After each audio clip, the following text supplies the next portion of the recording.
The Unusual Pet. This story happened in a new subdivision just outside the city.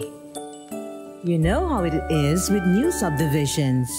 Houses are few and far between, and streets are always empty. If you lived there, you'd get very lonely.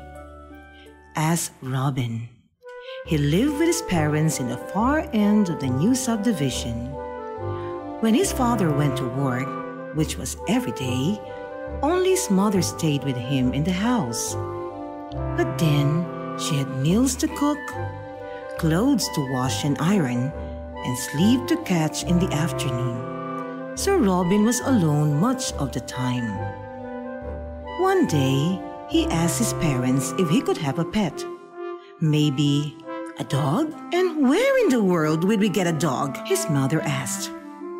His father added, "Absolutely no fleas in my house." Robin next suggested a bird, then a pig, even a snake. But always, his parents had an excuse. Even in his young mind, Robin knew what a big no was. So he went to the doorstep, sat there, and just contented himself with counting hours before his father came back from work.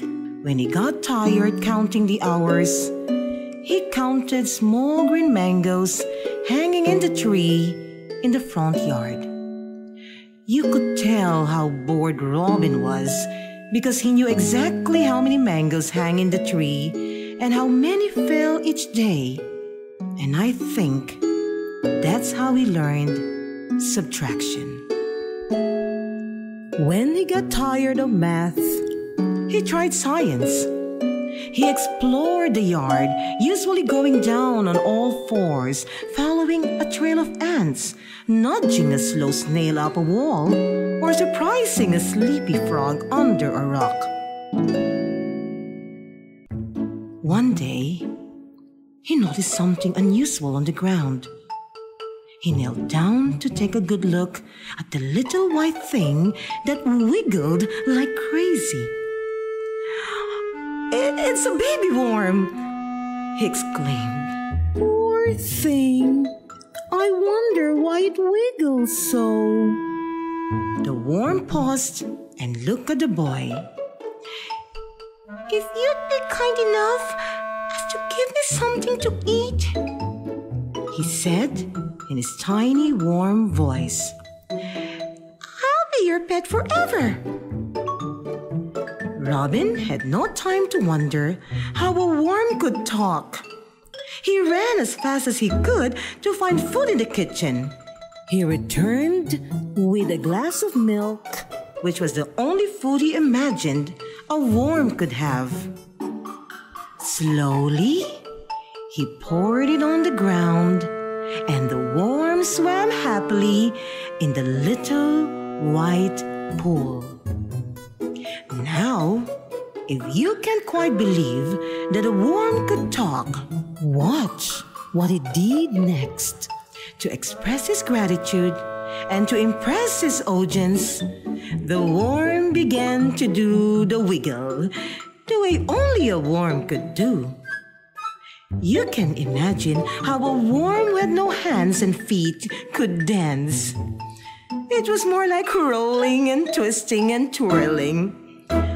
When the performance was over, Robin applauded heartily. "What? No standing ovation?" the worm complained. Robin guiltily stood up and cried, "Bravo, worm!" The worm gladly took a bow. "If it would please my new master, I'd rather that you address me by my real name." "Which is?" Robin asked. "Aris. Family name not necessary," the worm replied, curtsying once more. "Well, Aris," Robin said, picking up the little white worm. From today on, you're officially my pet." To which Aris said, "Much honored." Robin gently placed him on his arm, where he rolled playfully up and down, crawling all the way to his shoulder and neck, and tickling the boy's ear. "We'll keep this our little secret, shall we?" he whispered to the boy. Robin nodded and giggled. They were happy together, as happy as a boy and pet could be. However, the next day, Aris fell ill. At least that's how he looked. He sniffed and coughed and sneezed so loud Robin's mother scratched her head, quite sure she heard a sneeze from Robin's room. But it did not sound like Robin at all. When Robin tried to offer his pet a glass of milk, Aris would weakly shake his head and make gasping motions. Next, Robin gently poked the worm with a thermometer, hoping that if it only would coil around it, Robin would probably be able to take his temperature. "Maybe it's time I told Mother," he said. And that was when Aris stirred and finally spoke. "If it would not inconvenience my master," he said weakly, "may he be kind enough as to lift and put me on the bed of his soft palm." Of course, the boy was only too eager to please his pet.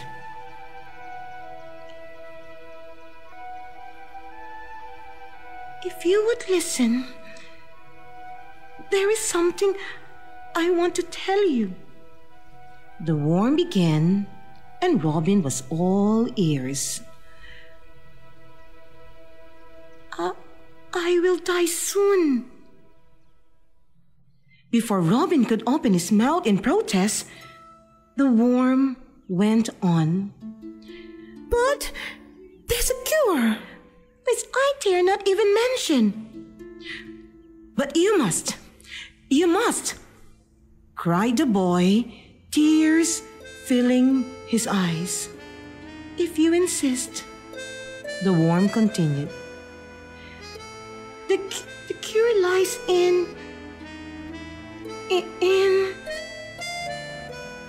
Should I really go on? It's hidden inside my master's body."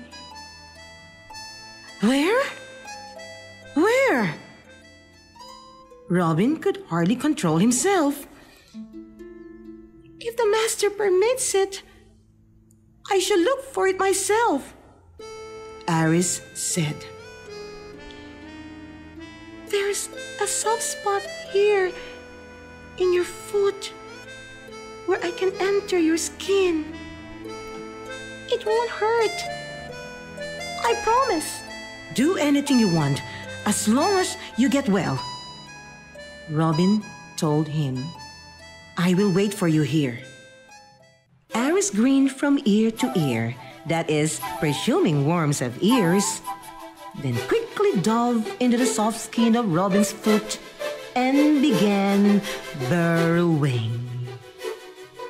Robin giggled. "Tickle, tickle," Aris said, piercing deeper and deeper. Where are you?" I can't see you anymore," Robin said, examining his foot. Aris was now swimming freely in the boy's bloodstream, determined to look for a place where he could stay and hide. "Please speak to me," the boy begged his pet. "Nothing to worry," Aris finally replied. "I'm right here in your belly. I'll stay here for a little while." Robin giggled. "Good," he said. so that whatever I eat, you eat." Well, that was exactly what the worm did. He ate everything that Robin ate, leaving nothing for the poor boy. That was the reason Robin always felt hungry. Although he always ate, he became thin and pale. And because his belly grew, he knew that his pet was also growing inside. Isn't it funny that we just took turns being sick? Robin asked Aris. Aris said nothing. He just did the wiggle day and night. That was all he did. He was having a party while his master lay sick in bed. One day, Robin's mother pushed a spoonful of medicine into his mouth. "What's that?" the boy asked suspiciously. "To kill the worm inside," she replied. "Now, open your mouth. Open your mouth now." "How did you find out?" Robin asked. She said, "Look at you. You're as thin and white as bed sheet. Your belly's so big like you swallowed a whole watermelon. That worm has the appetite of a whale." "But he's my pet," Robin sobbed. "He's my friend." "Nonsense," his mother said. "He's a parasite. That's what he is. He takes what's yours and gives you nothing but trouble. That thing has no business inside your body. You were foolish to let him in the first place. A worm for a pet? Open your mouth, I said." "That's because you wouldn't let me have a dog, or a cat, or even a bird," Robin said tearfully. His mother felt sorry for him. She leaned forward to give him a hug. "Now, come to think of it, maybe your father and I should get you a real pet. What would you like to have?" she asked. Robin smiled. It was a weak smile, but it was a smile all right. His mother's hug felt soft and warm. "A dog," he whispered. "Just be sure to bathe him every day, all right?" his mother said. "Promise," Robin said, and took the medicine.